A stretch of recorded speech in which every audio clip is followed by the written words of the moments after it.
TV의 이상희 교수입니다. 오늘 방송 시작합니다. 오늘 방송에서는 코로나19 이후 의료 자원 분야의 개혁 과제를 다뤄보도록 하겠습니다. 저는 복지국가 소사이어티 공동대표 제주대 의대 이상희 교수입니다.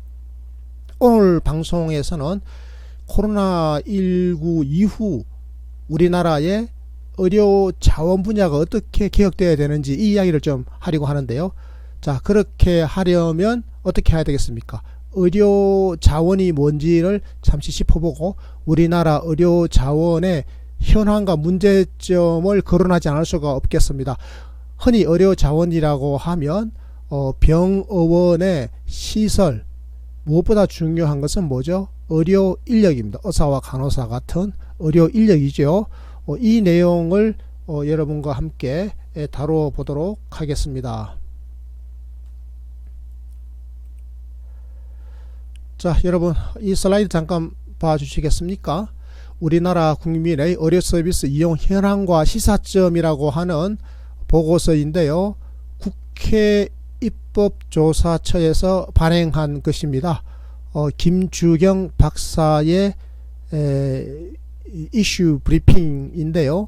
자, 이 내용을 잠시 여러분들과 함께 살펴보면서 제가 이야기를 풀어나가도록 하겠습니다. 자, 여러분 이거 한번 보시죠. 국민 1인당 연간 외래 진료 횟수입니다. 그러니까 수진 건수, 진료를 받은 건수죠.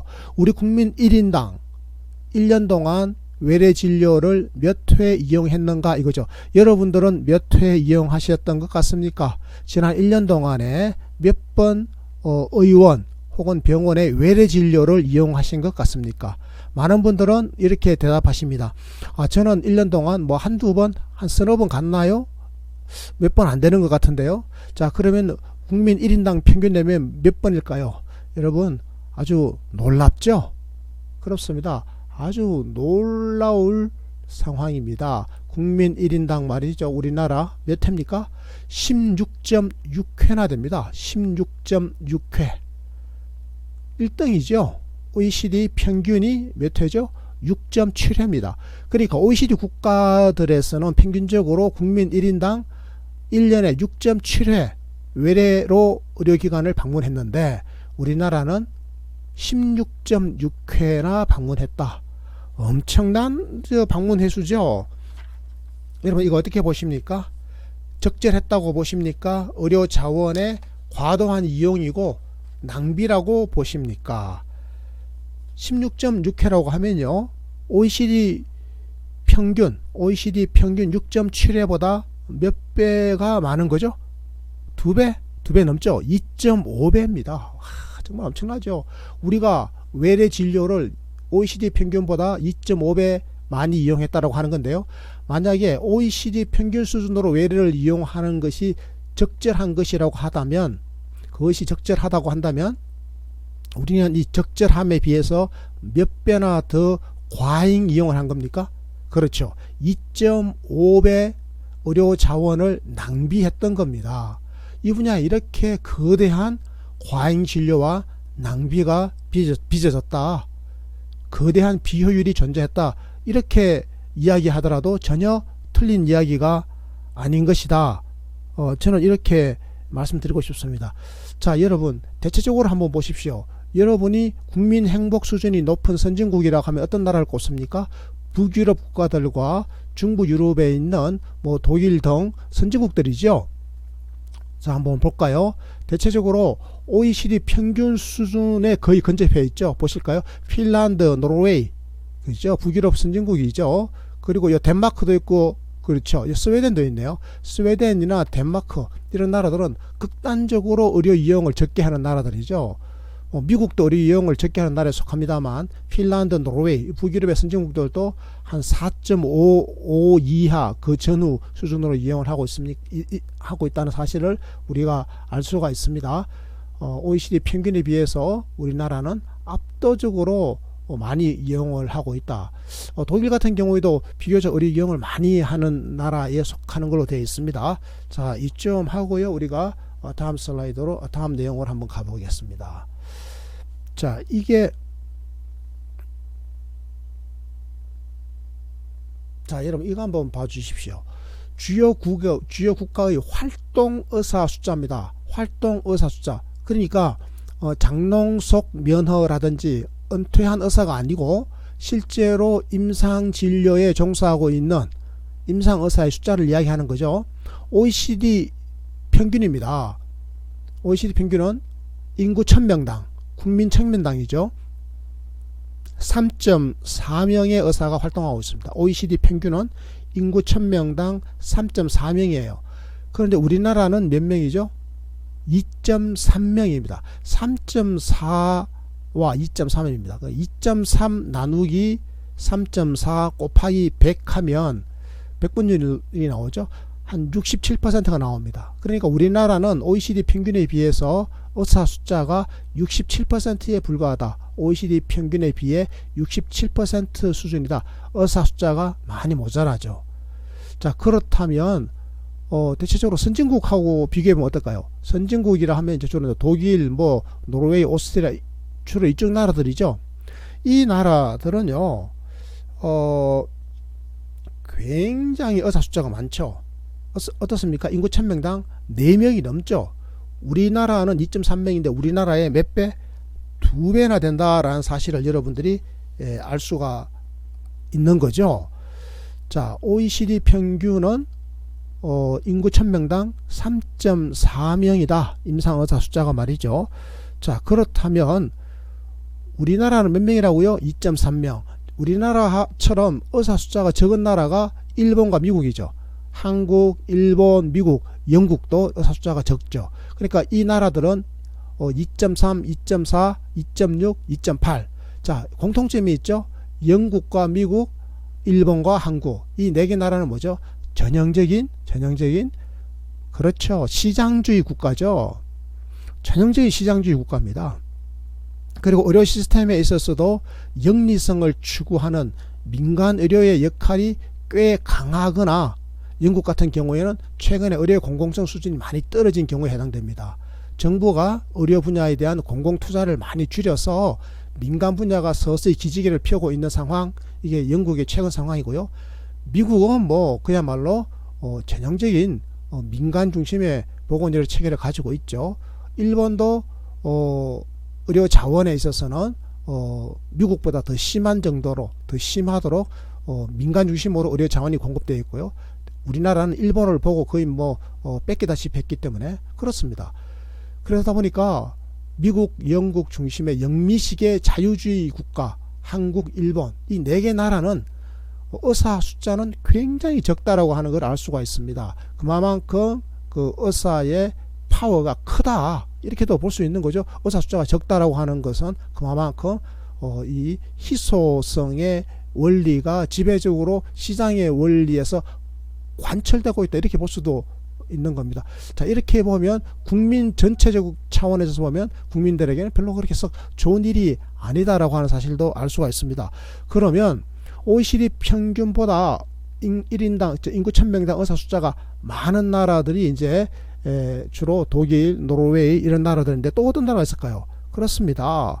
덴마크 같은 나라도 있고요. 스웨덴 같은 덴마크는 4.0입니다. 인구 1000명당 4명이고요. 의사 숫자가 스웨덴은 4.1입니다. 독일이 4.3이죠. 그리고 노르웨이가 4.7입니다. 오스트리아는 5.2나 되지요. 그러니까 행복 지수가 굉장히 높은 북유럽 나라들은 대체적으로 1인당 인구 1000명당 의사 숫자가 많다라고 하는 사실을 알 수가 있는 거죠. 자, 아까 제가 말씀드린 것 중에 뭐가 있었습니까? 우리나라는 국민 1인당 연간 외래 진료 횟수가 몇 회였죠? 16.6회였죠. 그래서 OECD 평균보다 2.5배나 많았죠. 자, 여러분 아주 희한한 일이 벌어졌습니다. 우리나라는 주요 국가들 중에서 임상의사의 숫자는 가장 작아요. 거의 꼴찌 수준입니다. 인구 1000명당 2.3명이에요. 그런데 우리 국민 1인당 외래 진료 건수는 OECD 평균의 2.5배나 돼요. 아니 이게 어떻게 가능하죠? 그러니까요. 의사 숫자는 제일 적은데 의사를 방문한 진료 건수는 압도적으로 OECD 평균의 2.5배나 많아요. 의사 숫자는 OECD 평균의 67%밖에 안 되는데 진료 건수, 외래 진료 건수는 OECD 평균의 2.5배나 된다. 이 말은 무슨 말이죠? 의사 1인당 진료 건수가 압도적으로 많았다. 의사 1인당 진료 건수 말이에요. OECD 평균에 비해서 의사 1인당 진료 건수가 압도적으로 많았다라는 거예요. 자, 이건 또 뭘 의미할까요?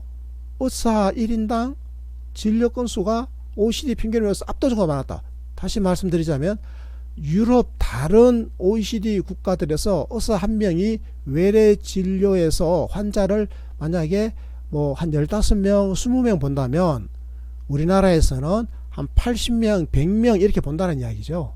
여러분 지금 알고 계시는 바로 그 현상과 동일한 겁니다. 유럽 다른 나라들에서는요, 의사 한 명이 외래 진료를 한 20명 남짓 보는데 우리는 100명까지도, 심지어는 100명이 넘게 의사 1인당 보는 경우도 많죠. 이게 의사의 생산성이 높다라고 좋게 말할 수도 있지만 역으로 이야기하면 이것은 어떻게 되는 거죠? 의료 서비스의 질이 낮게 되는 거죠. 그러니까 뭐 3분 진료 이런 일이 벌어지는 겁니다. 자, 제가 지금까지 우리나라의 의사 숫자가 너무 적다, OECD 평균의 67%에 불과하다, 그래서 의사 숫자를 늘려야 된다, 이 말씀을 드리고 싶은 겁니다. 그러니까 코로나 이후 대한민국에서 의료 자원을 어떻게 해야 된다고요? 확충해야 되는데 의사 숫자를 늘려야 되더라. 제가 이 말씀을 지금 드리고 싶은 겁니다. 자, 그러면 여러분 우리나라의 이 진단 장비는 어떨까요? 여러분 진단 장비 중에서 고가 진단 장비 하면요, 요즘 아주 비쌉니다. 이거 CT, MRI, 이게 비싼 거는 뭐 10억, 뭐 20억, 30억 이렇게 합니다. 아주 수십억 단위예요. 자, 이걸 보시면 OECD 평균보다 CT나 MRI가 우리나라가 훨씬 더 많죠. 우리나라에서 OECD 평균보다 CT, MRI 대수, 보유 대수가 훨씬 많습니다. 자, CT는 인구 100만 명당 38대, 38.2대인데 OECD 평균은 얼마죠? 27.8대.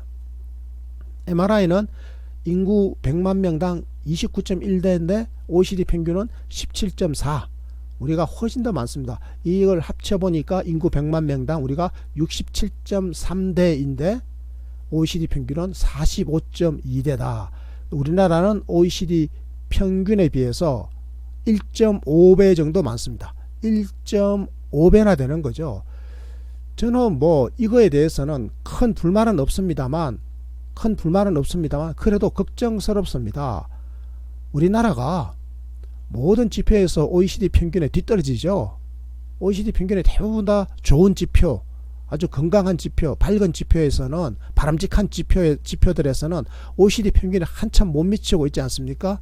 가령 우리나라의 총괄적인 복지 수준을 평가하는 GDP 대비 공공사회복지 지출의 비중을 보면 우리는 11%, GDP의 11% 수준이고 OECD 평균은 21% 수준이라서 우리가 뭐 OECD 평균의 한 55%밖에 안 돼, 절반밖에 안 되지 않습니까?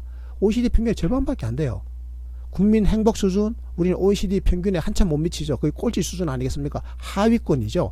그런데 유독 이 의료 장비 이런 분야는 말이죠, OECD 평균에 비해서 1.5배나 돼요. 아까 여러분 보시지 않습니까? 의료 인력 중에서 의사 숫자는 OECD 평균의 67%밖에 안 되죠. 한참 미달이잖아요. 거의 꼴찌 수준이잖아요. 그런데 이 진단 장비, CT, MRI 같은 기계, 이 고가의 기계는 OECD 평균의 1.5배나 된다.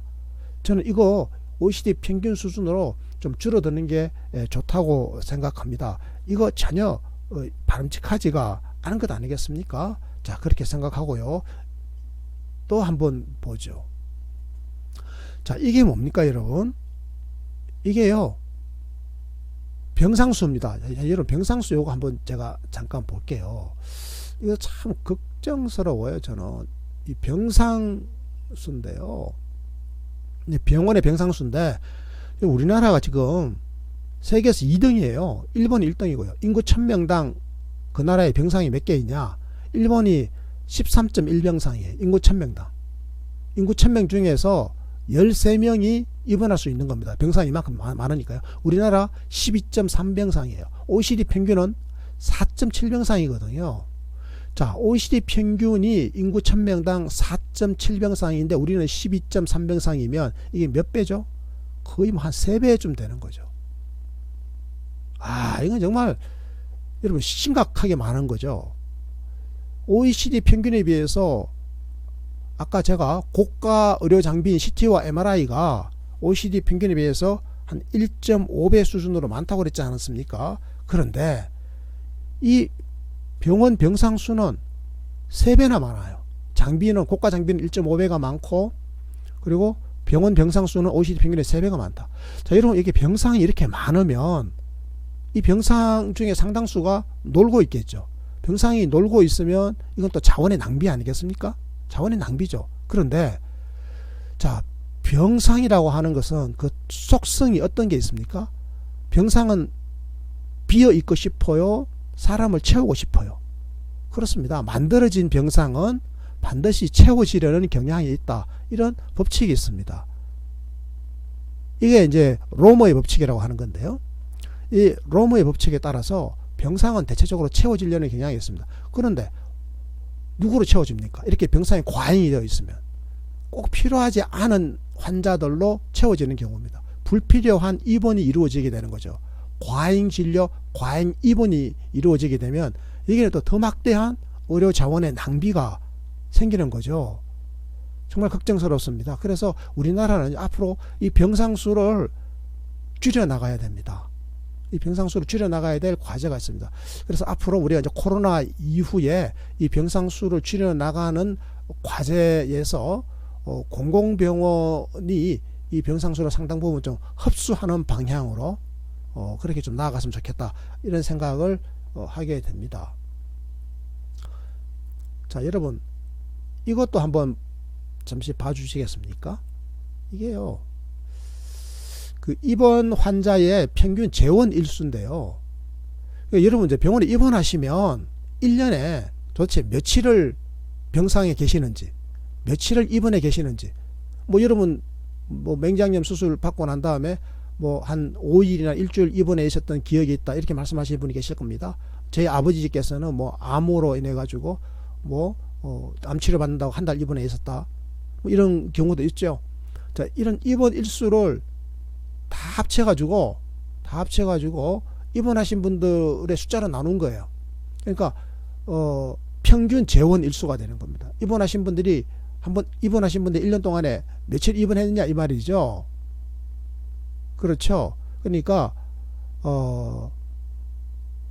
이 입원 환자의 총 재원 일수를 실제 입원 환자의 수로 나눈 건 있는 거죠. 그러니까 입원 환자가 평균적으로 며칠을 입원해 있었냐 이 말이에요. 평균적으로 며칠을 입원해 있었냐, 얼마나 오랫동안 병원에 머물렀냐. 우리나라는요 18.5일을 입원해 있는 거예요.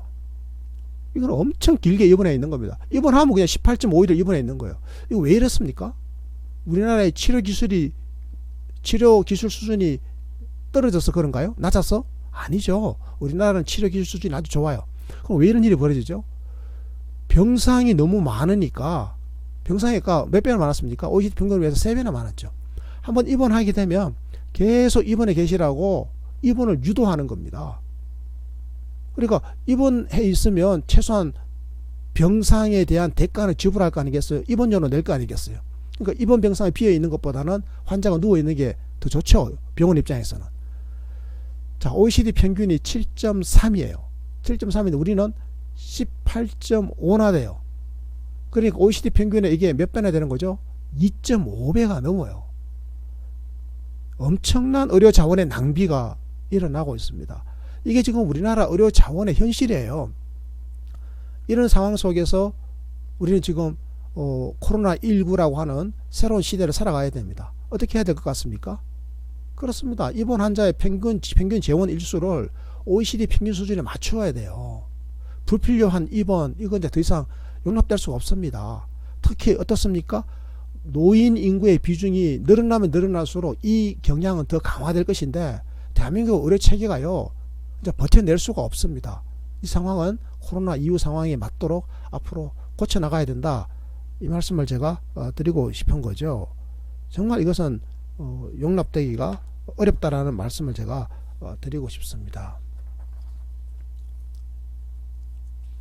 자, 여러분, 자, 이거 한번 봐주시겠습니까?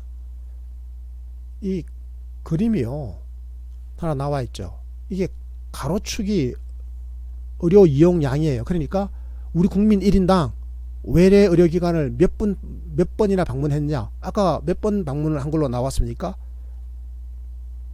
그렇죠. 여러분 기억나십니까? 16.6회 진료했죠. 외래질 16.6입니다. 16.6. 자, 근데 우리나라의 노인 인구 비율은요 15%가 채 안 되죠. 한 15% 수준입니다. 15% 수준인데 의료 이용 횟수가 1인당 외래 진료 건수죠. 1인당 외래 진료 건수가 16.6회나 됩니다. 맨 오른쪽에 대한민국이 점이 찍혀 있죠. 노인 인구 비율은 15% 수준입니다. 그런데 다른 선진국들은 대체적으로 노인 인구 비율이 그렇죠. 20% 내외입니다. 20% 수준이죠. 그건 다른 선진국들이 다 어디에 모여 있습니까? 의료 이용량이 그러니까 1인당 외래 진료 건수가 주로 어디에 모여 있습니까? 뭐 6에서 8 사이에 주로 모여 있죠. 4, 5, 6 4에서 8 사이에 주로 모여 있죠. 뭐 6 중심으로 놓여 있죠. 그러니까 이 나라들은요 노인 인구 비중이 20%가 넘음에도 불구하고 6회에서 8회 이 사이에 대체적으로 몰려 있습니다. 노인이 이렇게 많아도 이렇게 의료 서비스 외래 방문을 적게 하는 거예요. 우리는 그런데 이 나라들보다 2.5배나 외래 방문을 많이 해요. 외래 진료를 2.5배 많이 이용해요. 노인 인구 숫자는 노인 인구의 비중은 그 15%밖에 안 되는데 말이죠. 그럼 앞으로 우리나라가 이제 노인 인구 비중이 15%가 아니라 이제 유럽 국가들처럼 20% 수준 넘었으면 이제 어떻게 될 것 같습니까? 노인 인구가 많으면 노인 인구 비율이 높아지면 의료 이용을 더 많이 하는 경향이 나타나니까 그렇게 되면 이제 외래 진료 건수가 국민 1인당 외래 진료 건수가 16.6회가 아니라 이제 뭐 18회, 20회 이렇게 더 늘어나겠죠. 자연적으로. 이런 나라가 유지가 되겠습니까? 이건 유지 불가능한 거예요. 지금 심각하게 대한민국의 보건의료 체계가 문제가 있는 거죠. 그래서 코로나19 이후에는 이런 상황들을 이제 바로 잡아야 됩니다. 바로 잡아야죠. 의료 자원을 합리적으로 배치하고 제대로 우리가 잘 이용할 수 있도록 하는 시스템을 구축해야 되겠다. 이런 말씀을 드리는 거죠. 자, 그러니까 말이죠. 의사 숫자를 늘려야 되는 겁니다. OECD 평균의 67%에 불과한 이 의사 숫자를 늘리지 않고서는 이후에 고령화 시대에 적절한 대응을 할 수가 없고 또 코로나19 시대에도 능동적으로 대응할 수가 없다라고 하는 것은 명백한 사실입니다. 자, 지금까지 제가 의사 인력만 말씀드렸는데요. 의사 인력만큼이나 지금 심각하게 부족한 인력이 간호사 인력입니다. 이게 만성적으로 간호사 인력이 부족하니까요. 간호사들이 밥 먹을 시간도 없고 그리고 화장실 갈 시간도 없다. 심지어는 뭐 어떤 경우에는 임신조차도 순번을 정해서 하는 경우도 아직도 있다라고 합니다. 그러니까요. 이게 뭐 그 불규칙한 야간 근무 같은 경우를 굉장히 꺼려하죠. 특히 임신, 육아기 노동시간 단축 같은 거 이루어지지 않습니다. 그러니까요. 이게 지금 여성들이 주로 간호사잖아요. 병원 인력의 거의 80%가 여성들인데 여성들은 임신, 육아 여기에 또 밀접하게 관련이 되지 않습니까? 그러니까 자꾸 일자리를 떠나는 거예요. 특히 야간 근무 같은 경우에는 너무나 불규칙하고 힘들잖아요. 그러니까 앞으로 이쪽 분야에 여성 노동이 지금 80%인데 특히 간호 업무 쪽에는 이제 남성 노동력도 좀 많이 투입됐으면 좋겠다. 이런 생각도 들기도 하지만 근본적으로 이게 지금 인력이 부족해서 나타나는 현상입니다. 그래서 아픈 환자를 돌보는 일은 굉장한 긴장감 그리고 스트레스를 수반하는 일이죠. 뭐 심지어는 뭐 환자나 그 보호자들이 심하게 욕도 하고 심하게 또 말도 하고 그러잖아요. 엄청난 스트레스를 받습니다. 그러다 보니까 이게 너무 힘들어서 간호사가 병원에 취업했잖아요. 1년 이내에 그만두는 경우가 여러분 몇 퍼센트인지 아세요? 1년 이내에 그만두는 신규 간호사가, 그러니까 신규 간호사 이직률이죠.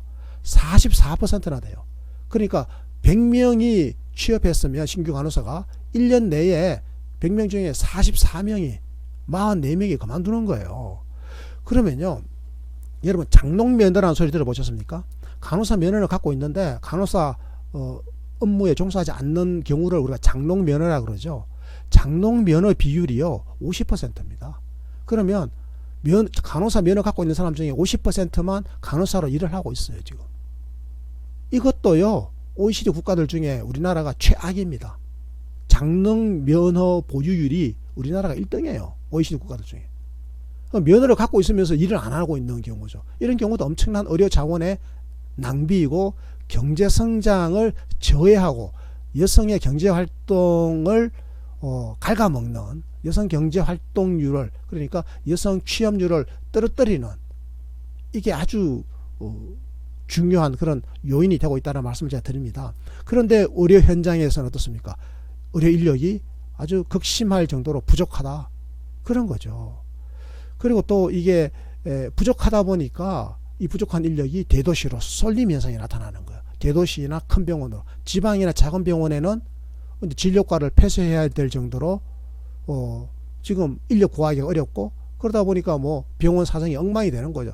그러니까 지방에는 의료 서비스의 질이 또 낮아지는, 뭐 병원 숫자는 많지만 막상 제대로 이용할 만한 병원은 별로 없다라고 생각하고 대도시로 국민들이 지금 몰려나가는, 수도권으로 향하는 이런 일이 벌어지고, 이게 지금 악순환의 고리에 빠져 있습니다. 이걸 고쳐야 된다라고 하는 것을 누구나 다 알고 있으면서도 아무도 고치지 않고 있는 이 현실, 정말 우리는 반성해야 됩니다. 여러분 반성해야 돼요. 그리고 여러분 간병비를 없애기 위해서 문재인 케어를 하면서 간호간병 통합서비스 하고 있는 거 아시죠? 이 간호간병 통합 서비스를 하기 위한 병동이 별도로 큰 병원마다 다 만들어져 있는데요. 이거를 지금 더 이상 늘릴 수가 없어요. 국민은 좋다고 그러는데 이걸 하려면 간호사 숫자가 늘어나야 되는데 인력이 모자라 가지고 사람을 지금 못 뽑고 있어요. 지금 서울에 있는 큰 병원에서 간호간병 통합서비스 병동에서 간호사를 뽑으면요, 지방에 있는 간호사들이 서울로 옮겨가요. 그럼 지방에는 간호사 숫자가 더 줄어들어요. 이 악순환에 지금 빠져 있다. 정말 이 말씀을 드립니다.